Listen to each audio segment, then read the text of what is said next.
Hi folks, again coming from you from your health insight for the Caribbean people.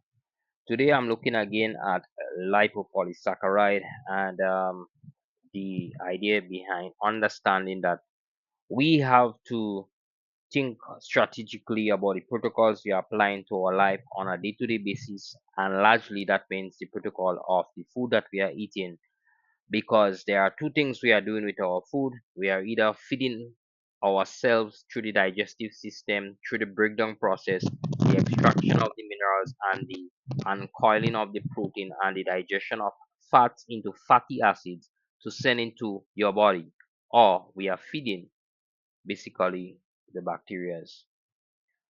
Whichever one that you choose to do, be conscious about it and do it very well according to the Bible.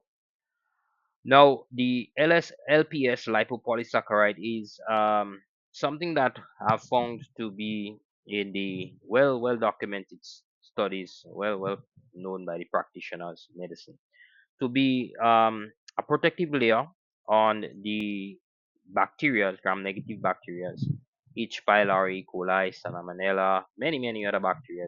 As far as I'm concerned, just let's say bacteria creates this LPS, which is made from saccharides, multiple saccharides. So it's a lipo, fat, a little protein, and multiple saccharides. The word saccharide meaning, you know what we just say when we say saccharide in the Caribbean, we say sugars, right? Glucose, fructose, and galactose.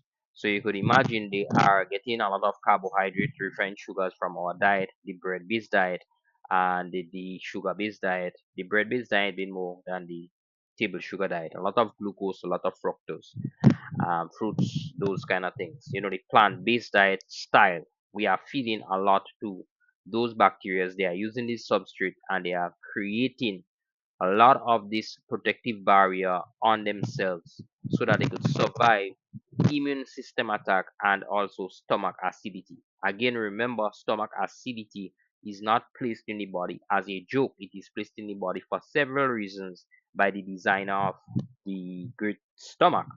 Number one being to sterilize the food and kill incoming pathogens from your mouth and your breathing pattern that comes through the gastrointestinal world, that comes through the esophagus down to the stomach itself. They have to pass through that acidic stomach, which should be pH 1 to 2 to 2.5, and so they die off.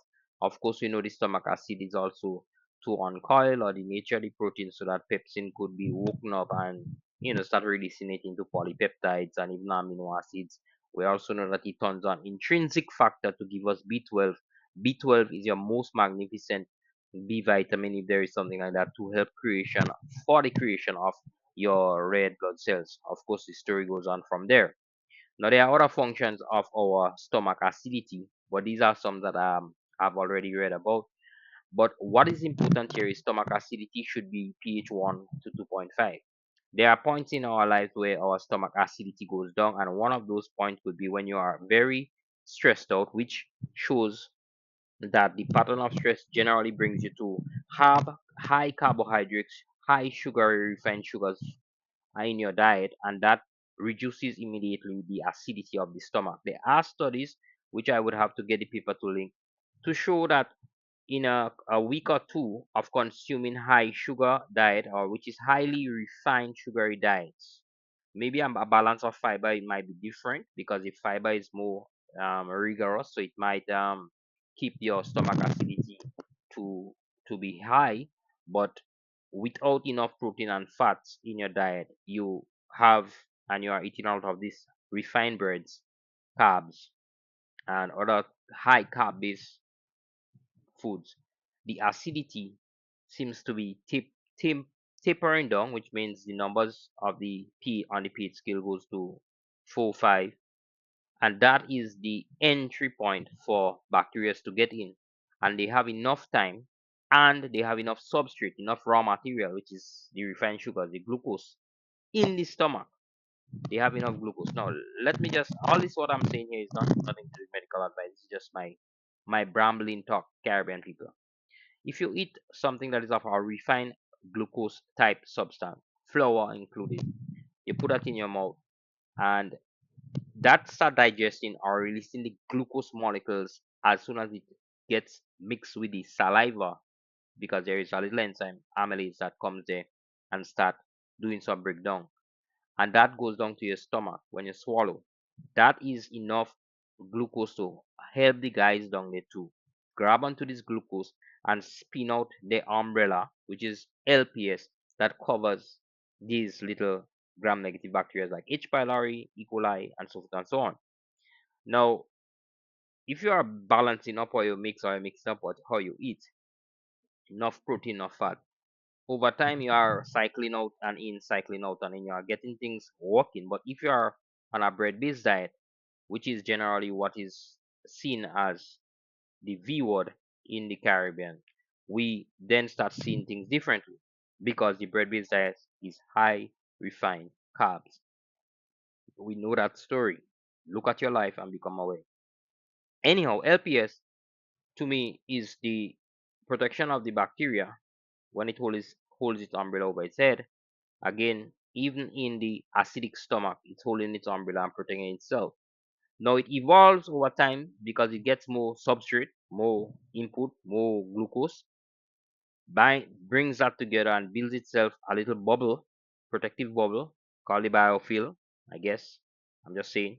And that shields the whole community of its families, because remember bacteria is always multiplying its families and it might invite other family members. So all those different colors, the different bacteria to come in and be protected, and they themselves start spinning because they are going out and recruiting more glucose in the stomach, in the acidic stomach, bringing it in. Some have to suffer, some have to die, as we say, but they are doing that for sacrificial systems to help the others to build stronger communities.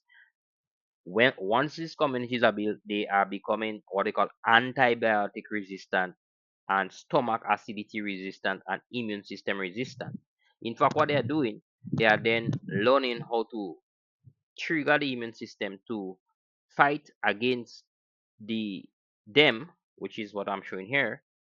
So the immune system, whether it's, well, I don't have immune here, but whether it's antibacterial, herbal, antifungals, and immune system, they come with the big bombs and ammunition and whatever they come with to attack the bacteria. But what they are hitting is that glass dome, the iron dome, which they already built because they are that wise. They built an iron dome, and that iron dome is where things fall apart. It might be instructive to learn about LPS, and it might be more instructive to understand when you have treatments coming along with LPS, you might want to talk to your doctor about getting LPS type solutions to incorporate with your antibiotics, herbal, antifungal, antimicrobial to allow you to move your life forward. Thank you for viewing today. Again, head over to my website and read more about this stuff. You have other videos linked from many other posts in the YouTube community on LPS.